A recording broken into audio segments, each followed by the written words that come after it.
Mesdames, Mesdemoiselles, Messieurs, première émission de l'année 2026. Nous commençons par vous souhaiter donc les meilleurs vœux, une année pleine de grâce, pleine de réussite, pleine de succès et bien sûr une prospérité, surtout pour des mécènes comme Monsieur Étienne Forest qui s'occupe et qui aide les différentes populations. Monsieur Étienne Forest, bonsoir. Bonsoir, et tous ben, mes voeux aux Sénégalaises et aux Sénégalais qui nous écoutent. Ah ben merci, merci. Et là, je m'en vais donc vous présenter Monsieur Étienne Forest, donc dans notre émission à la découverte.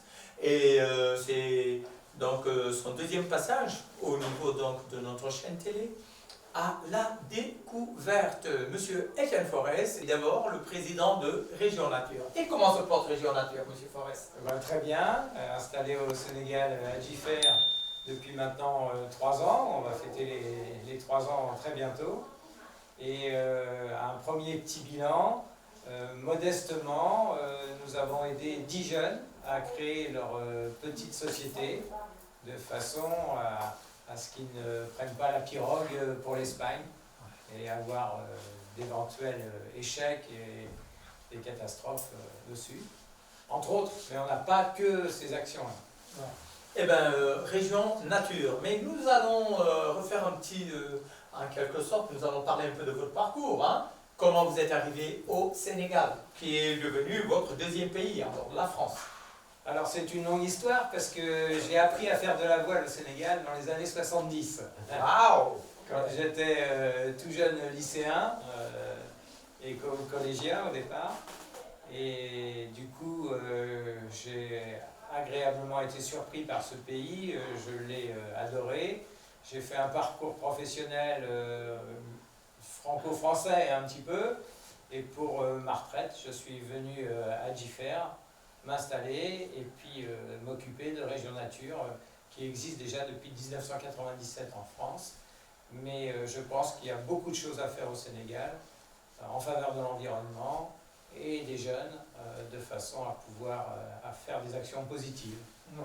Des actions positives, effectivement, on en a besoin chez nous, au Sénégal et en Afrique. Et oui. Et vous travaillez donc en telle sorte que d'initier aux jeunes à certains métiers. Pouvez-vous nous parler de ça? Alors, l'idée quand même, c'est que pour le prix d'un départ en pirogue pour, on va dire, l'Espagne, grosso modo, on peut au Sénégal créer son propre travail et au bout de quelques mois, si c'est bien adapté, suivi, en faire un métier et une ressource. Alors c'est très modeste parce qu'au départ c'est un emploi, mais quand ça marche bien, par exemple dans la création de petits restaurants, ça peut être 2 personnes.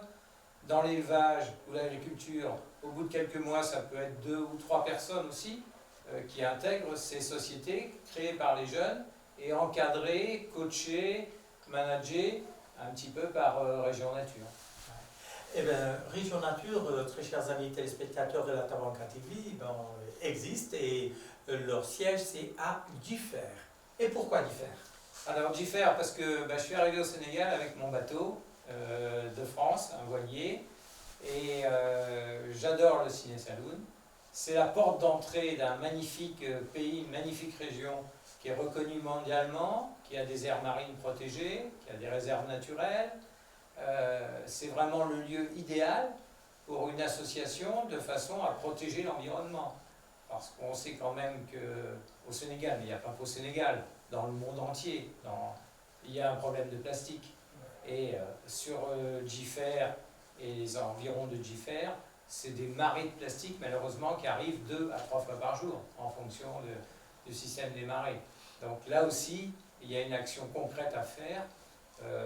Dans le cadre aussi de Sénégal Propre, puisque depuis 2 ans maintenant, il y a cette opération nationale où il faut, d'une façon ou d'une autre, limiter les déchets plastiques, ceux qui existent, les trier, les récupérer, et après en faire une matière première.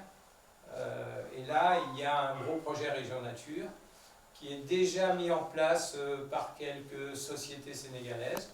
Donc on va les accompagner aussi sur ce principe. Eh ben, c'est très bien. Et particulièrement à partir de Differ, nous pourrons avoir exactement une cellule qui pourrait travailler un peu dans la transformation de la récupération d'abord, parce qu'il faut nettoyer, récupérer donc tous ces déchets plastiques et peut-être les transformer. Alors, faudrait-il pas un centre de transformation dans la zone? Tout à fait. Alors notre idée et notre objectif, c'est d'essayer d'importer malheureusement encore une machine qui soude, qui fond et qui soude toutes les matières plastiques. Quel que soit le PVC, le PE, il n'y a pas de tri à faire. Il faut que ça soit lavé. Ce sont des machines qui sont chauffantes et qui transforment ce plastique en des plaques qui permettent de pallier au manque de bois au Sénégal, à l'interdiction maintenant d'utiliser le bois au Sénégal pour faire des constructions, des meubles, même des pirogues, c'est interdit depuis maintenant 1 an. Et avec ces plaques imputrescibles, on peut faire des meubles, on peut faire des cloisons de maison, et c'est vrai que c'est au point. Donc maintenant, il faut importer ces machines, avoir un lieu pour les stocker, à l'abri de l'humidité et des intempéries extérieures, et de façon à pouvoir finalement créer plusieurs boulots pour ramasser, donc les personnes seraient payées pour ramasser de la matière première, une personne serait payée pour les transformer, et après la vente des produits permettrait de payer ses salaires. Voilà. De payer les salaires. Alors, il y a une très grosse multinationale sénégalaise qui l'a mis en place avec sa fondation. Donc on va essayer aussi de faire les choses en association avec eux. Ce n'est pas la peine chacun de faire quelque chose de son côté. Moi j'ai des petits moyens au niveau de l'association. S'il y a des multinationales qui rentrent dans le jeu, et certaines sont déjà rentrées dans le jeu, c'est une bonne chose. Et on peut nous aider avec des designers. On peut aussi aider avec une unité de transformation à Differ. Et puis tout ça va dans le bon sens. Alors, monsieur Etienne Forens, vous êtes le président de Région Nature et une cellule qui existe déjà à Differ. Et avez-vous dans vos projets d'avoir en quelque sorte quelques champignons, comme je peux dire, qui vont pousser rapidement, parce que je dis champignons parce que le champignon pousse vite, mais avec une fondation béton, quoi. Hein? Alors, quels sont d'abord les problèmes que vous avez pour faire venir ces machines? Alors, le problème, c'est un problème de coût et de financement. Les machines actuellement, à un certain prix, il y a aussi les taxes à payer d'importation pour le Sénégal, et puis après, il faut un espace qui soit alimenté en courant 380 volts, avec un courant assez régulier, une certaine puissance. Donc il y a quelques contraintes techniques, mais qui pour le Sénégal peuvent être levées quasiment partout dans des villages ou des villes ou des bourgs. C'est plus un problème d'accès au niveau de l'électricité maintenant au Sénégal. Et avec notre nouveau gouvernement, donc il y a des espoirs qui sont permis, certainement dans l'environnement, parce que monsieur le président Diomaye, et a lancé un peu la stratégie un peu de ville propre, hein, avec aussi ce duo que moi j'appelle le yin et le yang. Hein. Donc voilà, qu'en pensez-vous? Moi je pense que c'est une excellente proposition d'avoir l'opération Sénégal propre. C'est pas que sur les plages, mais c'est dans toutes les villes, les villages, les bourgs, et le premier samedi de chaque mois, les organismes d'État, l'armée, la police, les municipalités aident les Sénégalaises et les Sénégalais à nettoyer leurs rues, leurs quartiers ou leur ville. Je suis très sensible à ça et je vois que depuis maintenant 2 ans, il y a de très nets progrès, que ce soit du petit village à la ville. Et bien sûr, il faudrait aussi donc, des moyens accompagner aussi tous ceux qui s'occupent un peu des décharges, donc du ramassage des déchets et tout. Et cela, je pense que faudrait-il pas penser autrement en initiant nos enfants à l'école, de commencer par eux-mêmes ramasser les papiers, les déchets et rendre les écoles propres et évoluer un peu vers les quartiers. Qu'en pensez-vous? C'est la priorité. Depuis plus de 40 ans maintenant, avec l'association Région Nature, on fait de la pédagogie à l'environnement et on avait ciblé tout au départ les enfants, les écoles, en se disant il faut 2 générations pour à peu près avoir les bons réflexes, on va dire. Avec plus de recul, il en faut 3 maintenant. Donc si on commence depuis quelques années au Sénégal, il va falloir un certain temps. Mais c'est la priorité des priorités. C'est sensibiliser les jeunes à ne pas jeter, à ramasser et éventuellement trier. Parce que le tri se fait déjà presque naturellement, entre guillemets, au Sénégal. Monsieur Étienne Forest, vous êtes le président de Région Nature. Que pensez-vous de la nouvelle génération enseigner donc, à garder son environnement propre? Serait-il pas plus efficace de commencer à l'école avec les petites classes? Ah ben je vous rejoins, c'est la priorité des priorités. Il faut sensibiliser notre jeunesse à ne pas jeter n'importe comment, à éventuellement trier, parce que on commence par là. Avec l'expérience de Région Nature, on pensait que qu'on a commencé il y a 40 ans, il fallait 2 générations pour éduquer, entre guillemets, les jeunes à ne pas jeter n'importe quoi. En fait, il en faut 3 déjà. Donc au Sénégal, on commence déjà depuis quelques années, donc c'est dans la bonne voie, mais c'est la priorité des priorités, je vous l'accorde. Alors, une dernière question. Que pensez-vous maintenant de ce problème d'immigration clandestine? Et vous travaillez un peu dans ce sens aussi. Pouvez-vous nous en parler? Ben, Djifer, c'est quand même l'endroit où il y a le plus de départs par rapport au Sénégal. Le Ciné Saloum, c'est un très très haut lieu de départ de pirogues vers l'Espagne. Pourquoi? Parce que d'abord, il y a de moins en moins de poissons. Les pêcheurs, qui sont très nombreux dans cette région-là, pêchent beaucoup moins, voire plus du tout. Donc, comme ils sont habitués à la mer, ils se disent on peut prendre la pirogue, on va y arriver.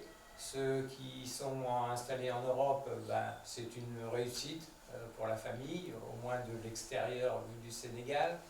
Quand on est sur place, c'est un peu différent. Mais c'est surtout qu'il y a un énorme risque. Presque une pirogue sur 2 n'arrive pas aux Canaries.